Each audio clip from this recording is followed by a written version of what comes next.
warning. The coffee cup slipped from Zara's hand. Hot liquid splashed across the metal floor of the observation deck, but she didn't notice. Her yellow eyes were locked on the screen in front of her, wide with something that looked like fear. "Zara, what's wrong?" her coworker asked, walking over with a smile. "Did you see a ghost or something?" Zara couldn't speak. Her mouth opened, then closed. Her finger trembled as she pointed at the main display screen. There, floating in the darkness of space above their home planet Zelthor Prime, was a ship. Just one ship. That's it? Her coworker laughed. "One tiny ship. And you're scared?" "Zara, we have the strongest fleet in this sector. We have 3,000 warships orbiting our planet right now." But Zara wasn't listening. She was already running toward the command center, her boots echoing in the corridor. Her heart pounded in her chest like a drum. Other aliens stopped and stared as she rushed past them. Some laughed. Some looked confused. She burst through the doors of the command center. Commander Throck stood in the middle, his forearms crossed over his massive chest. He was talking to his officers, discussing lunch plans. Everything was normal, peaceful. "Commander," Zara shouted. "We have to evacuate now." The room went silent. Everyone turned to look at her. Commander Throck's face showed annoyance. "Scientist Zara," he said slowly. "What are you talking about? Evacuate? Have you lost your mind?" "Sir, there's a ship." "Yes, we know. One small ship. Probably a lost trader or explorer. We'll send a patrol to check it out." "No." Zara's voice cracked. "Sir, please listen to me. That's not just any ship. That's a human ship."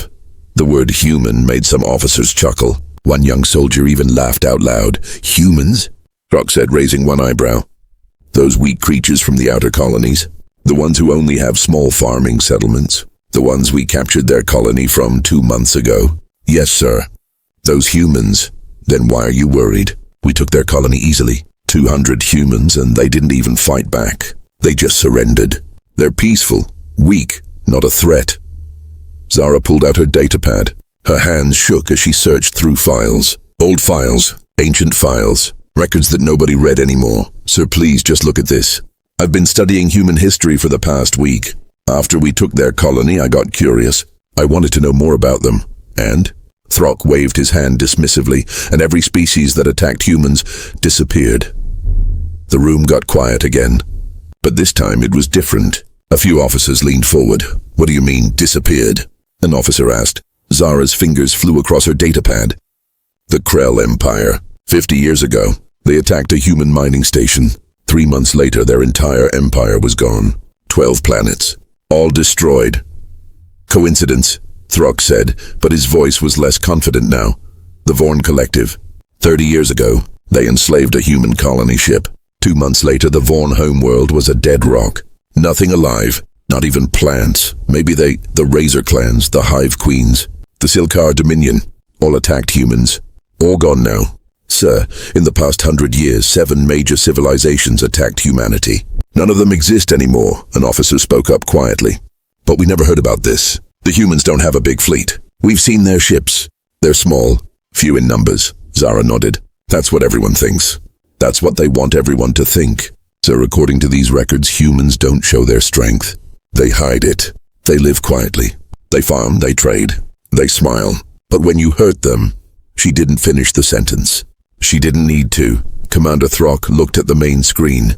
The human ship still floated there, not moving, not attacking, just waiting.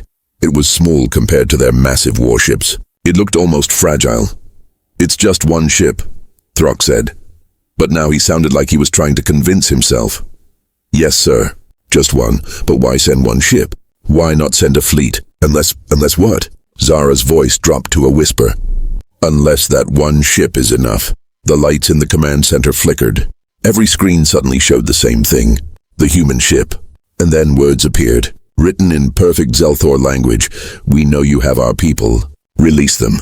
Leave the colony planet. You have 24 hours. The message was simple. Calm, no threats. No anger, just facts. Commander Throck stared at the screen. His 4 hands slowly unclenched. For the first time in his military career, he felt something cold creep down his spine. "Sir," an officer whispered. "What do we do?"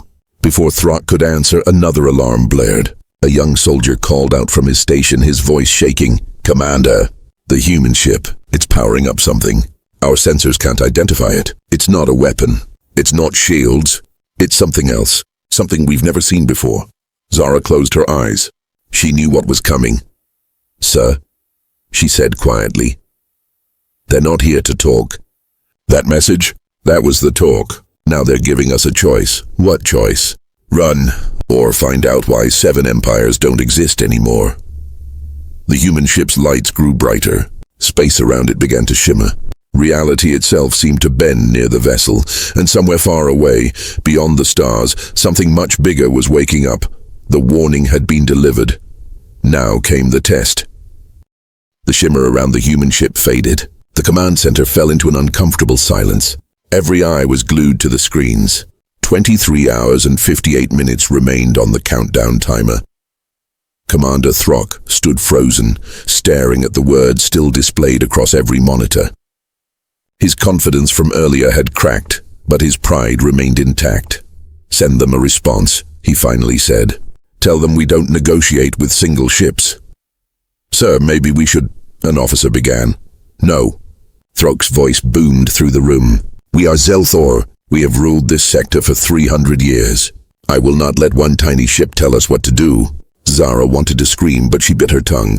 She pulled up more files on her datapad, desperately searching for something that might change his mind. The communication officer sent Throck's message. They waited. 5 minutes passed, then 10. The human ship didn't respond. It just floated there in the darkness, silent and still. See? Throck said, forcing a smile. They're bluffing. It's psychological warfare. They have nothing. But Zara noticed something. The sensors showed the human ship was rotating slowly. Its nose was now pointed directly at the colony planet below, the planet where 200 human farmers were being held in detention camps.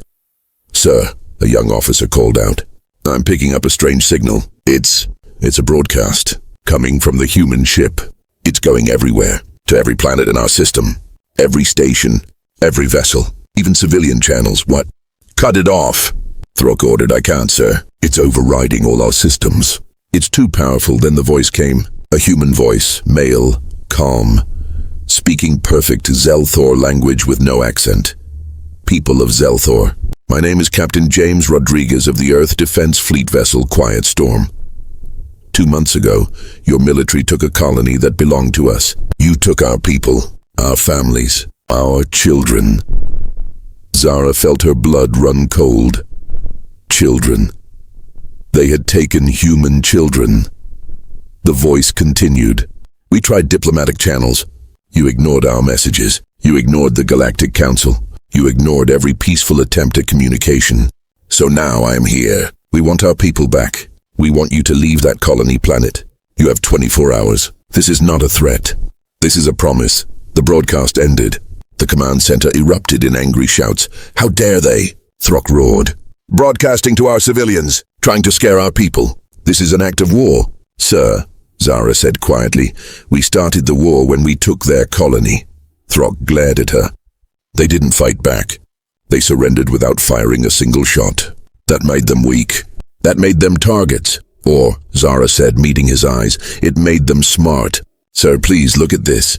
She projected a file onto the main screen. This is a report from the Krell Empire. 50 years ago, right before they fell. The room went quiet as officers read the document. We captured a human research station today. Only 15 humans. They did not resist. They seemed afraid. We thought this would be easy. We were wrong. 3 days later, a single human ship arrived. Just like the research station. Just one ship. We sent 50 warships. The human ship didn't attack. It just waited. Then something came through behind it. Something big. We lost contact with our fleet. Then we lost contact with our second fleet. Then our third. By the end of the week, we had lost everything. The humans are not what they seem. If you are reading this, run. Don't make our mistake, run. The file ended with coordinates and a date stamp. Officers checked the coordinates. They all led to empty space. No planets, no stations, nothing. Just debris fields that were once the mighty Krell Empire. Fake, Throck said, but his voice wavered. Old propaganda. Sir, the sensor officer called out. The human ship is moving. Everyone turned to the screens. The Quiet Storm was indeed moving, but not toward them, not toward the planet. It was moving away out into empty space. They're running. An officer laughed. They're leaving. But Zara's face had gone pale.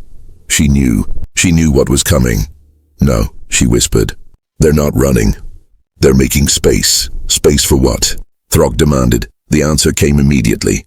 The stars behind the quiet storm began to distort. Space itself twisted and bent. Reality rippled like water. A massive tear appeared in the fabric of space, glowing with blue-white light. What is that? Someone shouted. It's a jump gate, Zara said, her voice hollow. An artificial wormhole. Sir, that ship. It wasn't a warship. It was a gate ship. A door opener. A door for what? The first ship emerged from the gate. Then another. Then 10 more. Then 100. Then hundreds. They kept coming. Big ships. Small ships. Carriers, destroyers, cruisers, fighters. Every type of vessel imaginable. They poured through the gate like an endless river of metal and fire. The command center fell into absolute silence. Officers stood with their mouths open. Some dropped their data pads. One soldier started crying quietly. Zara's computer counted the ships automatically. The number climbed.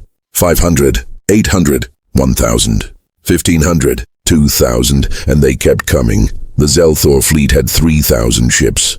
It seemed like a lot. Until now. Until they saw the human fleet. Until they realized the humans had more. Much more. How? Throg's voice was barely a whisper. How is this possible? We had intelligence. We had spies. Humans only have small fleets. Scattered colonies. No central military. Zara wanted to say, I told you so. But now wasn't the time. Instead, she pulled up another file. Sir, humans don't keep their fleet in one place. They hide it. Spread it out. Make themselves look weak. Make themselves look unimportant. They learned this strategy thousands of years ago in their own history, on their own planet. It's called speak softly and carry a big stick. They smile, they trade, they seem peaceful. But if you attack them, she didn't need to finish. Everyone in the room could see it now. The human fleet had stopped growing. Final count, 3,512 ships. They outnumbered the Zelthor home fleet, and these ships looked different, scarred, battle-worn. These weren't parade vessels. These were warships that had seen real combat. Another message came through, the same calm voice as before. Commander Throg, 22 hours remain. Return our people. Leave the colony. This is your last chance to do this peacefully. We don't want war, but we will have our people back, one way or another. Throg's forehands clenched into fists. Zara could see the war happening inside him. Pride versus survival. Honor versus wisdom. Activate all planetary defenses, he finally said. Launch all remaining fleet vessels. Show them we're not afraid. Sir, no. Zara pleaded. We are Zelthor. Throg shouted. We do not bow to anyone. Across the planet, thousands of defense platforms came online. Every Zelthor warship launched from every dock. They formed a massive defensive wall between the planet and the human fleet. The humans didn't move. They just watched. Waited. A young soldier at a nearby station looked at Zara with frightened eyes. Why aren't they attacking? He whispered. Zara checked her data. Her eyes widened. She understood. Because, she said softly, they're giving civilians time to evacuate. They're giving families time to reach shelters. They're giving hospitals time to secure patients. The soldier looked confused. But, we're enemies. Why would they care about our civilians? Zara looked at the human fleet on the screen. So many ships, so much power. But they waited. They gave time. They showed mercy even now. Because, she said, her voice filled with a terrible understanding, that's what makes them dangerous. They have rules. They have honor. They'll give us every chance to do this right. But when the timer hits 0, what happens then? Zara pulled up the files on the 7 fallen empires. She showed him the before and after images. Thriving worlds turned to ash. Then they stop being merciful, she said, and they show us why 7 empires made the same mistake we're making, and why none of them exist anymore. The timer on the screen ticked down. 21 hours. 47 minutes remained, outside in the cold darkness of space. 3,000 human warships waited in perfect formation. Patient, quiet, ready. The storm was coming, and the Zelthor had chosen not to run. 18 hours had passed. 6 hours remained on the timer. The command center had transformed into organized chaos. Officers shouted orders. Screens flashed with tactical data. Every defense system on Zelthor Prime was now active and ready. Their entire military might was on display. Commander Throck stood at the center of it all, his forearms gesturing at different screens. He had regained some of his confidence. Numbers were on his side now. "Report," he commanded. "Sir, all 3,000 fleet vessels are in defensive formation. 2,000 orbital defense platforms are online. 500 ground-to-space missile batteries ready. Our shields are at maximum power." The tactical officer smiled. "Sir, we have the home advantage. They'd be fools to attack us here." Throck nodded. "Good, and the humans?" "No change, sir. They're still just sitting there, waiting." It was true. For 18 hours, the human fleet hadn't moved. They floated in space like ghosts, their ships dark except for running lights. No aggressive posturing. No weapons charged, nothing. "Maybe they're scared," a young officer suggested. "Maybe they realized we're too strong." Zara sat in the corner, ignored by most of the command staff.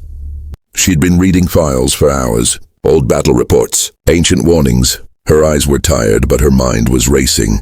"They're not scared," she said quietly. "What?" Throck turned to her. "Sir, I said they're not scared. I've been studying their formation. It's perfect. Every ship is positioned exactly where it needs to be. They haven't moved because they don't need to. They're already in position. Position for what? For whatever comes next." Throck waved his hand dismissively. "You worry too much, Zara. Look at our forces. Look at our defenses. We're protected. We're strong. Let them come. We'll crush them." A new officer entered the command center, slightly out of breath. "Sir, I have a report from the detention camps on the colony planet." "What about them?" "The human prisoners, sir. They're calm. Too calm. They're not scared. Some of them are even smiling." Throck frowned. "Smiling? Their fleet is about to be destroyed and they're smiling?" "Yes, sir." One of them, an older man, said something strange. He said, "You should have taken the deal." When the guards asked what he meant, he just smiled and said, "You'll see soon enough." A chill ran through the command center. Even Throck looked uncertain for a moment. Zara stood up suddenly. "Sir, I need to show you something, please. It's important." Throck sighed but nodded. Zara projected a video file onto the main screen. It was old, grainy footage. The timestamp showed it was from 60 years ago. "This is from the Hive Queen's final transmission," Zara explained, "before their species went extinct." The video showed an alien queen, insect-like and massive, speaking into a camera. Her voice was translated to Zelthor language. "We made a mistake. We thought humans were weak because they lived in small groups, because they didn't build empires like us, because they seemed peaceful. We took one of their colony ships. Just 300 humans. We thought it would be easy resources." The queen's face showed something that looked like fear. "A single human ship came. We laughed. We sent 100 vessels to destroy it. The human ship didn't fight. It just waited. Then the gate opened. Thousands of ships poured through. We fought for 3 days. We lost everything. Our fleets, our colonies, our home world." The queen leaned closer to the camera. "If anyone finds this message, understand this. Humans are not like us. They don't conquer for glory. They don't build empires for pride. They just want to live in peace. But if you hurt them, if you take their people, they will come. All of them. And they will not stop until they have their people back. They don't care about your strength. They don't care about your numbers. They only care about their own. Run. Don't make our mistake. Run." The video ended. The command center was silent. "Propaganda," Throck said, but his voice lacked conviction. "Fear tactics." "Sir," Zara said, "the Hive Queens had 10,000 ships. They had 50 colony worlds. They had been a spacefaring species for 2,000 years. Now they're gone, completely extinct, all because they took one human colony ship." "We're different," Throck insisted. "We're stronger. We're smarter." "That's what they all said, sir." The timer ticked down. 5 hours and 30 minutes remained. A communication officer suddenly sat up straight. "Sir, incoming transmission from the human fleet. It's different this time." "Play it," Throck ordered. A new voice came through. Female this time. Older, tired. "This is Admiral Sarah Chen of the Earth Defense Fleet. I'm the commander of this fleet. I'm speaking directly to you, Commander Throck, and to the people of Zelthor." The voice paused. "I have been in the military for 42 years. I have fought in 7 wars. I have seen things I wish I could forget. I have given orders that still haunt me at night. I'm telling you this because I want you to understand something important. Another pause. I don't want to fight you. I don't want to destroy your ships. I don't want to harm your people. I'm a grandmother. I have 5 grandchildren back on Earth. They drew pictures for me before I left. They're hanging in my quarters right now. I want to go home and see them again. I want to retire. I want to sit in my garden and watch the sunset. Zara noticed that some officers were listening more carefully now. But you have our people. You have our children. And I can't go home until they come home. So I'm asking you, one soldier to another, one parent to another, one sentient being to another. Let them go.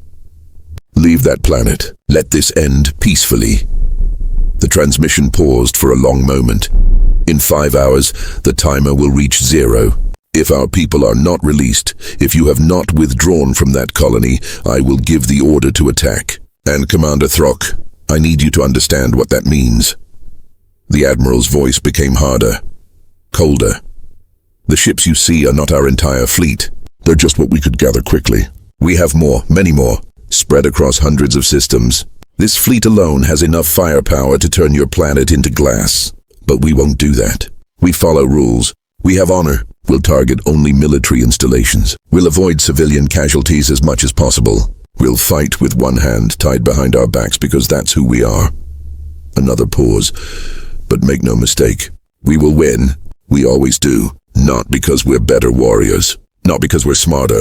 But because when you fight humans, you're not just fighting soldiers. You're fighting people who are trying to get home to their families. And there's nothing more dangerous in this universe than someone fighting to get home. The transmission ended. The command center was absolutely quiet. Zara saw several officers exchange nervous glances. Some looked at the screen showing their own families' pictures. She's lying, Throck said, but he sounded uncertain. They're trying to scare us. Sir, a sensor officer called out. I'm picking up something strange. The human ships, they're synchronizing. All of them, moving in perfect unison. It's like they're one organism. On the screens, the human fleet began a slow, coordinated dance. Ships rotated. Formations shifted. Every vessel moved in perfect harmony with every other vessel. It was beautiful and terrifying at the same time. That's impossible, an officer whispered. That level of coordination. The communication lag alone should make it impossible. Zara shook her head. They've been fighting together for centuries. They've perfected it. Sir, this is what I've been trying to tell you.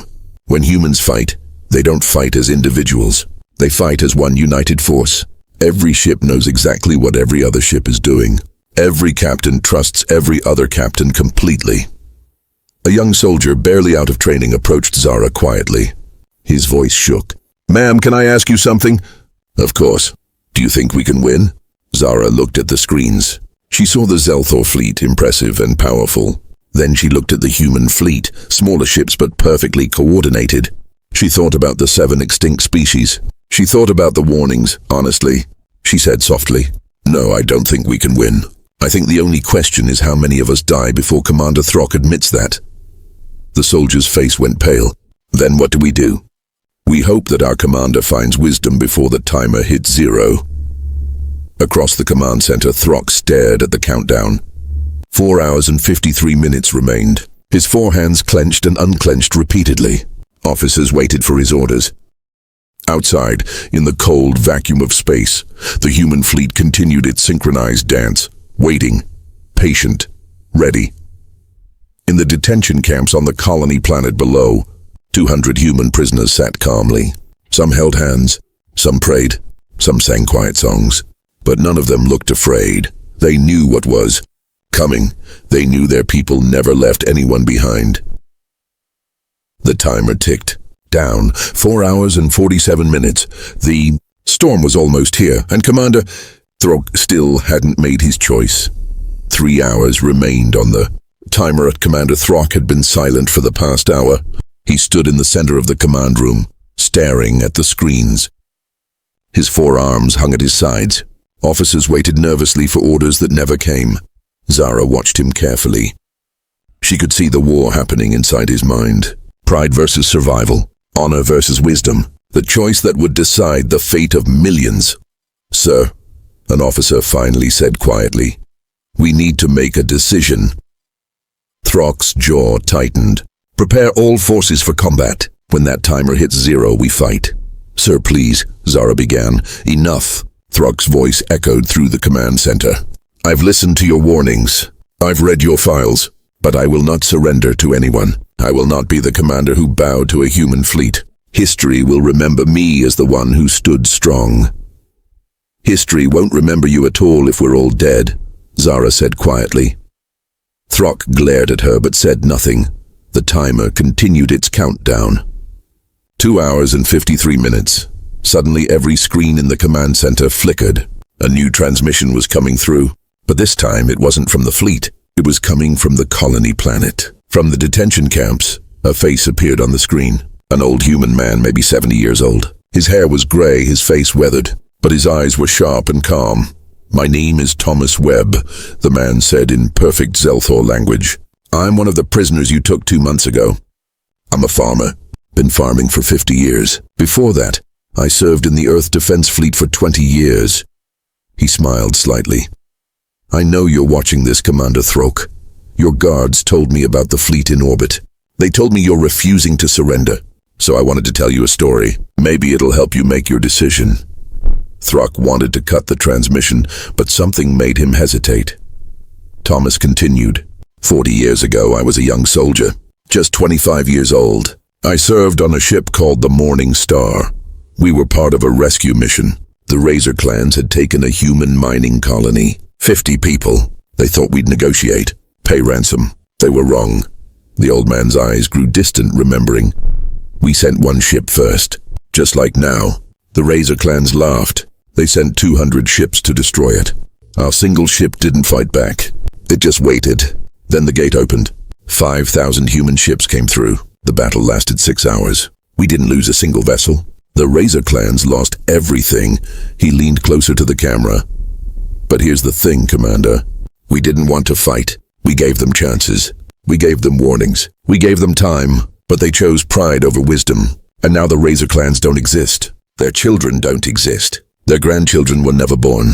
All because their leaders couldn't admit when they were wrong.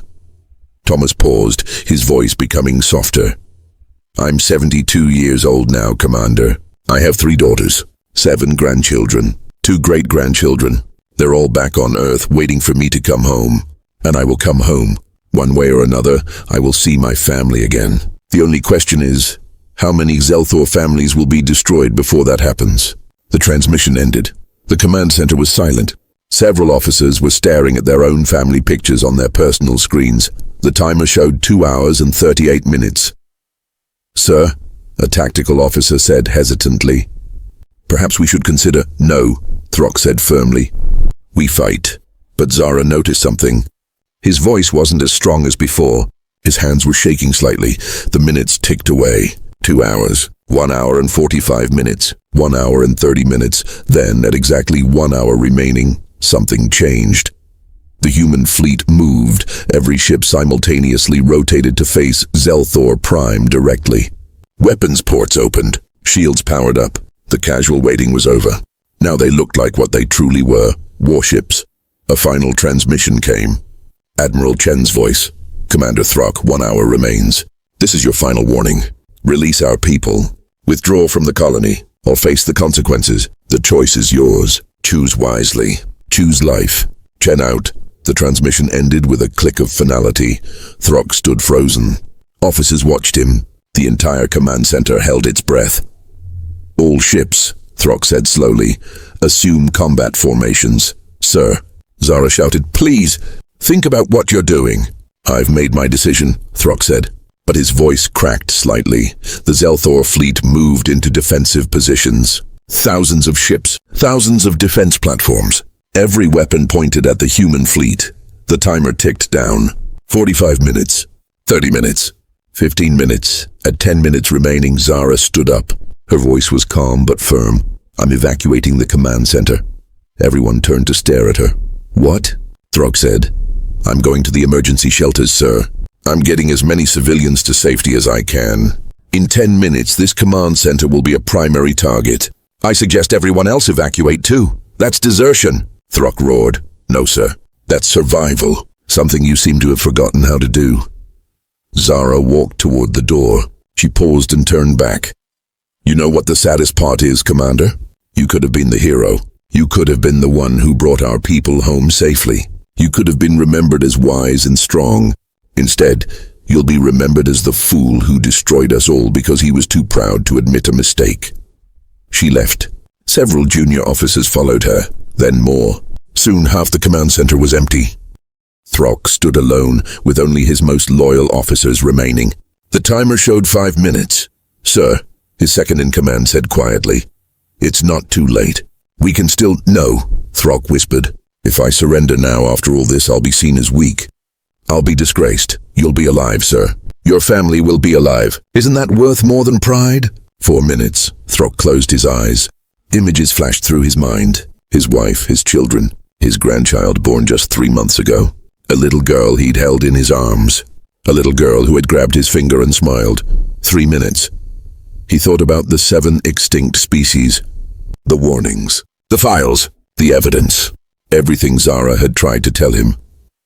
2 minutes, sir, the tactical officer said urgently. The human fleet is powering weapons. This is it. What are your orders? 1 minute. Throck opened his eyes. His 4 hands were trembling. Tears ran down his face. Open a channel, he said quietly. To the human fleet. Sir? Do it, now. The channel opened with 30 seconds remaining on the timer. This is Commander Throck of Zelthor Prime, he said, his voice breaking. We surrender. We're releasing your people. We're withdrawing from the colony, please. Please don't attack. I was wrong. I'm sorry. I was wrong. 20 seconds on the timer. Silence from the human fleet. 10 seconds. Still nothing. 5 seconds. Throck fell to his knees, sobbing. Please, I have a grandchild. She's only 3 months old. Please. The timer hit 0. Every screen went red. Warning klaxons blared. Officers braced for impact, but nothing happened. 5 seconds passed. 10 seconds. 20 seconds. Then Admiral Chen's voice came through, calm and steady. Stand down, Commander Throck. Begin immediate release of all human prisoners. Withdraw all military forces from the colony planet within 24 hours. We'll be watching to ensure compliance. If you follow through, there will be no battle today. Throck couldn't speak. He just nodded, tears streaming down his face. And Commander, the Admiral continued, her voice softer now, you made the right choice. It was hard. It was painful. But you chose life over pride. That takes real strength. Your people will survive because of what you just did. Remember that. The transmission ended. Slowly, the human fleet began to power down weapons. They didn't leave. They stayed in position, watching, waiting, making sure. Down in the emergency shelters, Zara received the news. She closed her eyes and whispered a prayer of thanks. On the colony planet, human prisoners were led out of detention camps. They blinked in the sunlight, hardly believing it was over. Thomas Webb smiled, thinking about his great-grandchildren. He was going home. 2 hours later, transport ships began arriving. Human civilians boarded peacefully. Zelthor military forces withdrew from the colony. Everything happened exactly as agreed. The human fleet watched every step. Silent, patient, making sure their people were safe. When the last human civilian was safely aboard the transport ships, when the last Zelthor soldier had left the colony, Admiral Chen gave the order, mission accomplished. All ships prepare for jump. We're going home. The fleet formed up around the gate ship. One by one they disappeared back through the portal they had come from. Within an hour, the space above Zelthor Prime was empty again, as if the fleet had never been there at all. But everyone knew. Everyone remembered. 3 weeks later, Zara sat in her new office. She had been promoted to Chief Military Advisor. Her job was to update all Zelthor military protocols and intelligence files. She was writing a new entry in the Galactic Species Database. Under Humans, she typed, Species Classification, Protected, Do Not Engage Threat Level, Extreme Military Assessment. Humans maintain distributed fleets across hundreds of systems.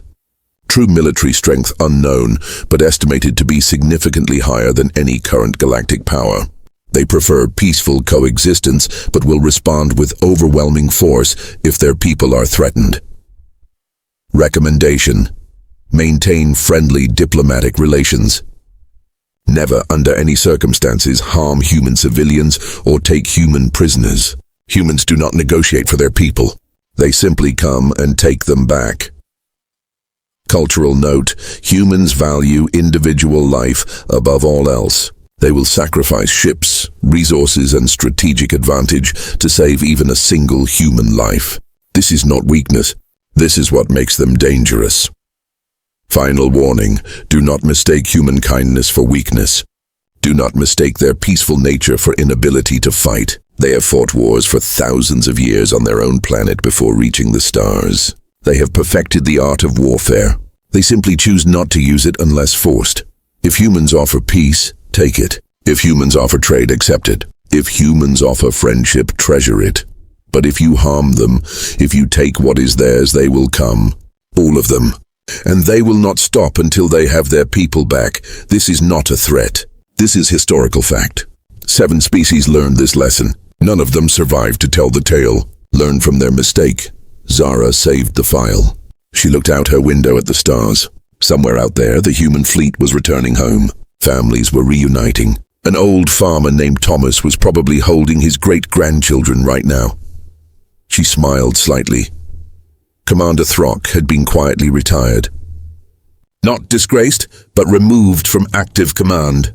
His grandchild would grow up. His family would survive. Because at the last moment, he chose wisdom over pride. The galaxy had learned a lesson that day. Humans were not conquerors. They were not empire builders. They were just people who wanted to live in peace. But they were also people who would cross the universe, command fleets of thousands, and face impossible odds for one simple reason: to bring their people home. And there was nothing more terrifying in the universe than that. The end.